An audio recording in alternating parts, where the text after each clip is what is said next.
Assalamu alaikum, my dear friends and students. Here is me, zoologist Mehtab Dars. Welcome to my YouTube channel. जैसा कि आपको पता है कि हमने प्रीवियस चैप्टर स्टार्ट किया था excretion and the topic was human excretory system और हमने पढ़ा था the structure of kidney and the functional unit nephron. तो आज हम पढ़ेंगे, आज का जो हमारा टॉपिक है वो रेगुलेटरी फंक्शन ऑफ किडनी। तो हम थोड़ा सा ओवरव्यू ले लेते हैं हमारे प्रीवियस टॉपिक का जो कि था हमारा kidney.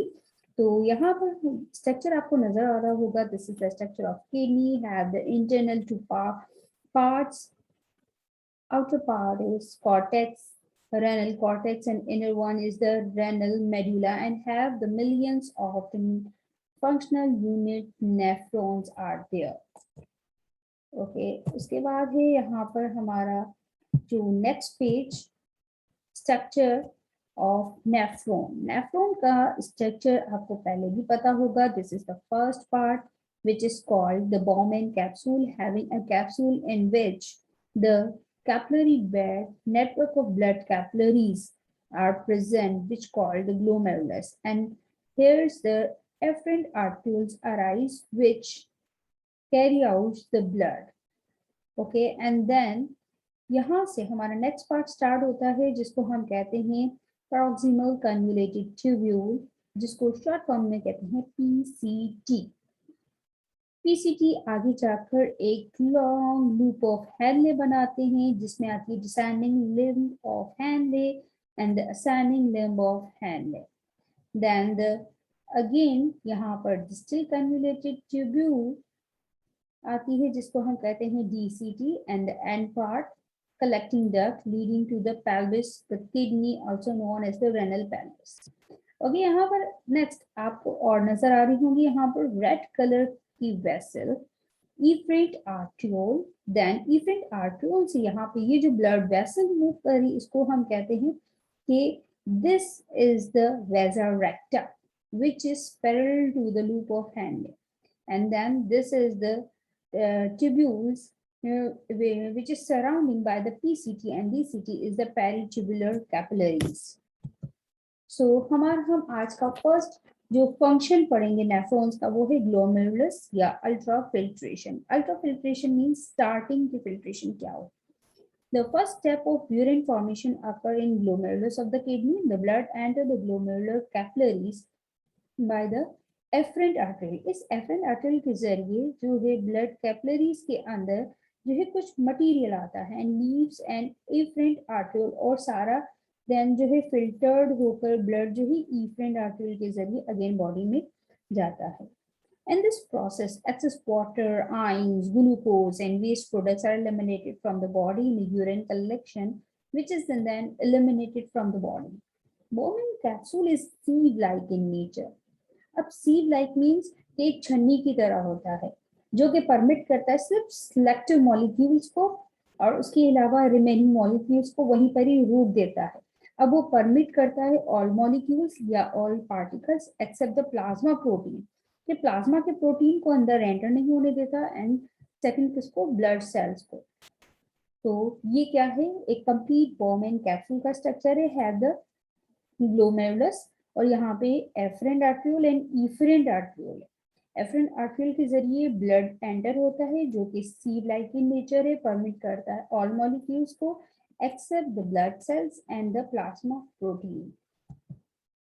Okay, then glomerular filtrate consists of water, glucose, ions along with the urea. Therefore, these necessary substance needs to reabsorb in the body. तो ये सारा जितने भी है जैसे कि वाटर है, ग्लूकोज है, कुछ आइंस है, along with the urea, ठीक है, reabsorb हो जाते हैं बॉडी के अंदर. It happens by the tubular reabsorption. The rate at which the glomerulus filters blood and produces a filtrate is called the glomerular filtration rate. ये उनकी जो स्पीड है जिसके जरिए जो है वाटर, ग्लूकोज, आइंस और जो है यूरिया के साथ दोबारा बॉडी के अंदर रीएब्सॉर्ब हो जाते हैं। As you seen in this picture, this is the Bowman capsule and have the glomerulus. और यहाँ पर आपको व्हाइट कुछ सब्सटेंसेस नजर आ रहे होंगे, पार्टिकल्स नजर आ रहे होंगे जो कि एब्जॉर्ब होकर अगेन बॉडी के अंदर एंटर होंगे। सेकेंड स्टेप है tubular reabsorption. It is the second step of urine formation and is a very important as it makes sure that the essential substances and ions are excreted from our body. It also ensures less water loss कि कम से कम पानी जाया हो और remaining जितना भी water है वो रीएब्जॉर्ब होकर बॉडी के अंदर कंजर्व रहे. अब इसकी there are two types of transport taking place during tubular reabsorption. First one is active transport. Up active transport, as you know about it, by the help of ATP energy के जरिए जो reabsorption होती है, अब वो किसकी होती है, ग्लूकोज की and ions absorb by active transport. Remaining second जो है वो है पैसिव ट्रांसपोर्ट, जिसमें किसी भी एनर्जी की नीड नहीं होती. तो वाटर जो रीएब्जॉर्ब होता है बाय पैसिव ट्रांसपोर्ट होता है. ठीक, अब यहाँ पर क्या है, various tubules that carries out the process of reabsorption are as follow. जैसा कि हमने फर्स्ट पहले पढ़ा था प्रॉक्सिमल कन्वर्जिव ट्यूब्यूल. अगर हम प्रीवियस हमारी पिक्चर में जाएं तो हमने यहाँ पर पढ़ा था कि यहाँ से ट्यूबुलर रीअब्जॉर्प्शन स्टार्ट होती है from this PCT to the end part BCT. तो यहाँ से हमारी रीअब्जॉर्प्शन ट्यूबुलर रीअब्जॉर्प्शन या जो है उनकी स्टार्ट होगी. तो अब क्या है यहाँ पर PCT reabsorb ions, water and nutrients from the filtrate. It also remove toxin from the filtrate, thus maintain the pH of the filtrate. उसके बाद हमारे पास आता है ascending loop of Henle allow the reabsorption of sodium and chlorine ion from the filtrate, and descending limbs allow the reabsorption of water and sodium. Distal tubule reabsorbs selective ions from the filtrate, including sodium chloride ions, and end part is collecting duct. Connect the nephron to the minor calyx or renal pelvis and reabsorb solutes and water from the filtrate. Now here is the structure of the complete nephron. यहाँ पर अगर हम इस part को लें कि kidney के, तो किडनी के इस पार्ट में क्या आता है, cortex, outer medulla and inner medulla reason. अब यहाँ पर अगर आप नेफ्रॉन देखें तो स्टार्ट होती है from the cortex region. Cortex में ग्लोमेरुलस एंड बोमेन कैप्सूल मौजूद होता है. यहाँ से जो है जितने भी मटेरियल मूव होता है तो उसमें रीअब्जॉर्प्शन किसकी होती है, कार्बोनिक एसिड की, सोडियम क्लोराइड की, हाइड्रोजन आयन एंटर हो रहे हैं, अमोनियम आयन एंटर हो रहे हैं, न्यूट्रिएंट्स रीअब्जॉर्ब हो रहे हैं, पोटेशियम भी रीअब्जॉर्ब हो रहा है. रिमेनिंग जितना भी मटेरियल है मूव होगा downward toward the descending limb, loop of handle. यहाँ पर क्या है, वाटर रीअब्जॉर्ब होगा. वाटर रीअब्जॉर्ब होने के बाद यहाँ पर जो कंसंट्रेशन हो जाती है उसमें सॉल्यूट की कंसंट्रेशन ज्यादा होती है, जिसके लिए टर्म यूज किया जाता है हाइपोटोनिक. अब हाइपरटोनिक क्योंकि सॉल्यूट की कंसंट्रेशन ज्यादा है वो मूव करेगी डाउनवर्ड, देन मूव होकर यहाँ पर क्या होगा, रीअब्जॉर्प्शन होगी सोडियम एंड क्लोराइड आयंस की. सोडियम क्लोराइड आयंस की जैसे रीअब्जॉर्प्शन होगी तो सराउंडिंग से कुछ वाटर होगा, वो मूव कर रहा होगा एंटर, क्योंकि thin segment of ascending lens है तो ज्यादा से ज्यादा यहाँ पे आयंस की क्या है, रीअब्जॉर्प्शन होगी. और ये रीजन ऐसा है जहाँ पे thick segment of ascending limb है, थोड़ा सा मोटा रीजन है. तो यहाँ पे सारी रीअब्जॉर्प्शन होगी और मूव करेगा मटेरियल सारा कहाँ, अपवर्ड असेंडिंग लिम्ब से. देन यहाँ पर डिस्टल ट्यूब्यूल है, इसमें क्या है, अगेन एंड में रीअब्जॉर्प्शन होगी सोडियम क्लोराइड की, पोटेशियम की, वाटर की, कार्बोनिक एसिड्स की, कि पीएच लेवल को मेंटेन किया जाए. हाइड्रोजन आयन दोबारा रीअब्जॉर्ब होकर वेस्ट मटेरियल में जाएंगे and then these all material is move into the collecting duct. Then collecting duct में again अगर कुछ अमाउंट में सोडियम क्लोराइड मौजूद होगा तो वो दोबारा रीअब्जॉर्ब होगा.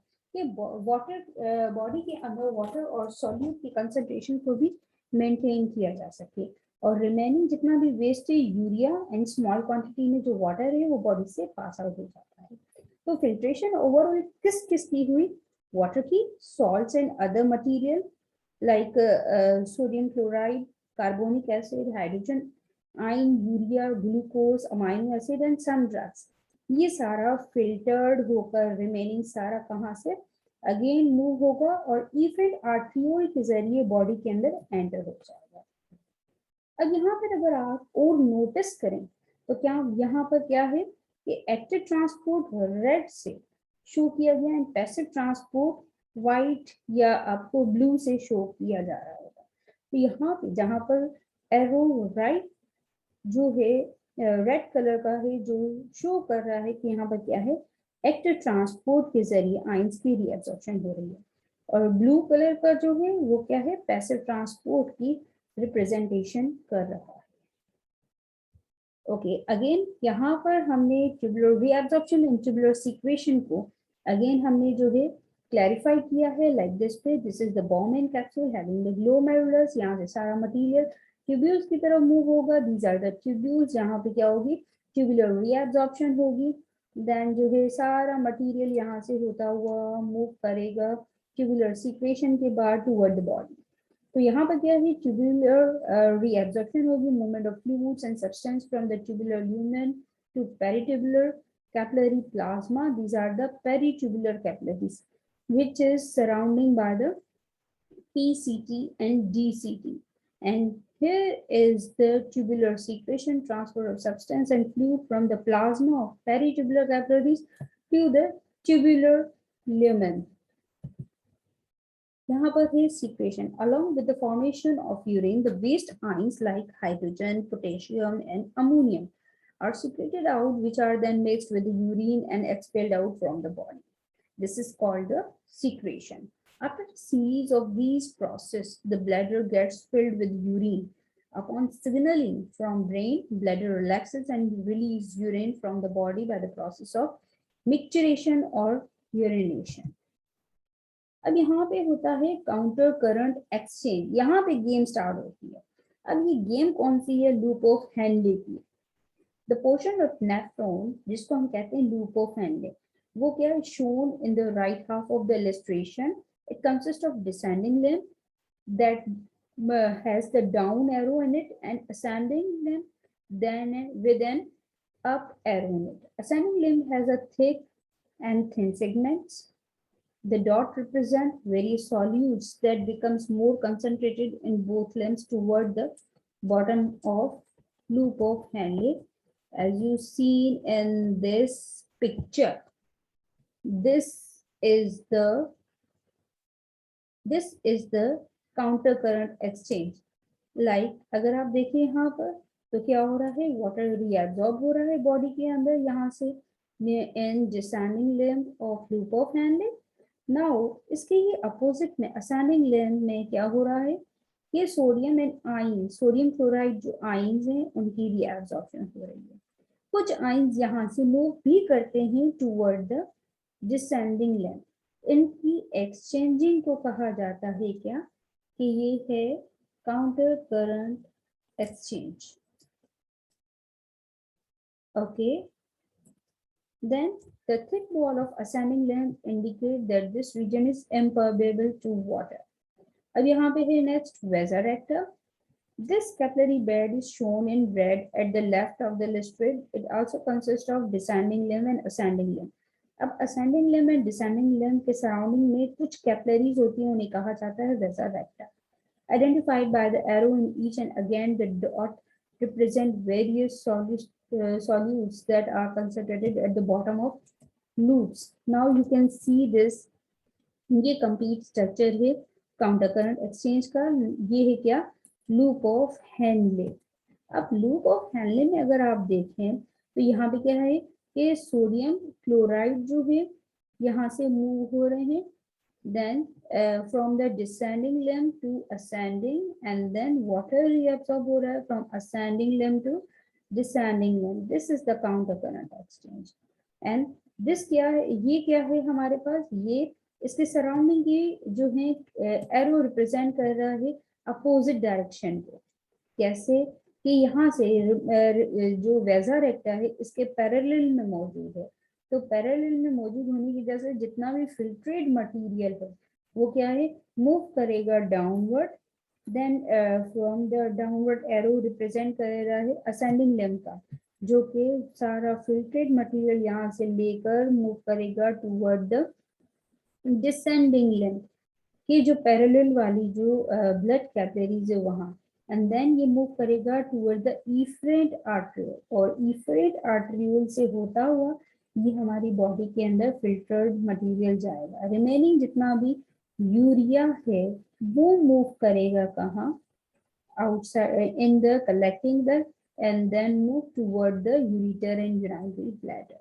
This is called the counter current exchange.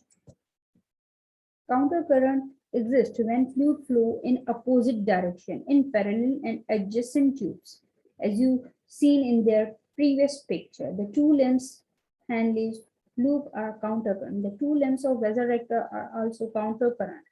It is apparent that these two sets of tubes are parallel and adjacent. Not apparent in mind map is the fact that the descending limb of loop of Henle is also countercurrent with the ascending limb of vasa recta. The same is true of ascending limb of Henle and the descending vasa recta, जो कि हम previous discuss कर चुके हैं इसमें कि ये दोनों एक दूसरे के अपोजिट डायरेक्शन में जा रही हैं एंड यहाँ से ये भी अपोजिट डायरेक्शन में ही जा रहे हैं मटीरियल, मीन्स इनकी एक्सचेंजिंग हो रही है। सेम है कंडीशन भी यही हो रही है, ये सारा मटेरियल एक्सचेंज हो रहा है, सोडियम क्लोराइड का भी एंड यूरिया का, एंड सारा मटेरियल है वो एंटी डायरेक्शन में मूव कर रहा है। ठीक, उसके बाद counter current exchanger examination of both lens of vasa recta shows the concentration of the solute, number of the dots जो आपको पहले पिक्चर में नजर आ रही होंगे at the same at any horizontal level. However, imagine the fluid flowing through the vasa recta for a short distance then stopping. Now compare the concentration of solute at any level. They will not be the same. At any level, the solute concentration in the ascending limb will be less than in the ascending limb. But because both limbs are freely permeable, sodium chloride will diffuse from ascending limb into descending, and while water will diffuse from descending to the ascending. See block arrows. When equilibrium is reached, both limbs will once again have the same concentration of water in solute. Water is exchanged from sodium chloride. The counter current exchange mechanism. Okay, it means कि जितना भी material from the descending limb move हो रहा है वो ascending limb में जाएगा और वहां पे एक्सचेंज होगी, परमिशन परमिएबल जिस like water and sodium chloride की होगी, तो उसके अकॉर्डिंग जो है वो मूव करेंगे। अब यहाँ पे अगेन हमने एक लास्ट पिक्चर है उसमें ओवरव्यू दिया है अबाउट द फिल्ट्रेशन। अगेन हम एक रिव्यू ले लेते हैं, जबरदस्त सा टॉपिक है ये हमारा। तो इसमें हमने फर्स्ट क्या पढ़ा था, बोमेन कैप्सूल है। बोमेन कैप्सूल के अंदर दिस इज द ग्लोमेरुलस, जहाँ से सारा मटेरियल मूव हो रहा होगा। यहाँ पे रेड एरो जो है एफ मीन्स यहाँ पे क्या है, ब्लड जो है उसकी फिल्ट्रेशन हुई, यहाँ पे ब्लड आरबीसीज मूव नहीं हो पाएंगे एंड देन ब्लड का जो प्लाज्मा प्रोटीन है वो भी। इसके अलावा सारा मटेरियल मूव होकर यहाँ से जाएगा पीसीटी पैरोक्सिमल कन्जुलेटेड ट्यूब्यूल में। यहाँ पर किसकी रीअब्जॉर्प्शन होगी, ल्यूमेन टू द ब्लड। सारा मटेरियल मूव होगा इनटू द पेरिट्यूबुलर कैपिलरीज जो इनके सराउंडिंग में है, पैरेलल में जा रही हैं उनमें। एंड एस शो करेगा क्या, सीक्रेशन ब्लड टू ल्यूमेन, इनकी सीक्रेशन होगी मटेरियल की और ये सारा मटेरियल मूव होगा toward the loop of Henle. अब लूप ऑफ हैंडले में फर्स्ट है descending limb then ascending limb. अब इसमें क्या होगी, आर आर रिप्रेजेंट कर रहा है रीअब्जॉर्प्शन, और ये रीअब्जॉर्प्शन होकर इसके सराउंडिंग में जो वेसल्स हैं वसा रेक्टा, मटेरियल सारा मूव होगा इनटू द वसा रेक्टा।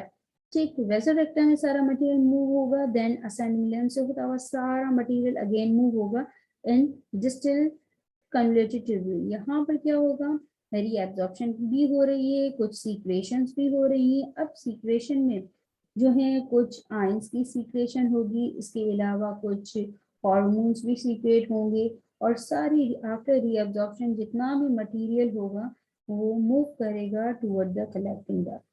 कलेक्टिंग डक्ट में दोबारा क्या होगी, सीक्रेशन भी होगी, एस शो कर रहा है, and R is the reabsorption भी होगी सारे मटेरियल की। और ये सारा जो रीअब्जॉर्ब होगा मटेरियल वो कहाँ से, टू रेनल वेन और उसके बाद इफेरेंट आर्टरियोल से होता हुआ बॉडी के अंदर मूव करेगा।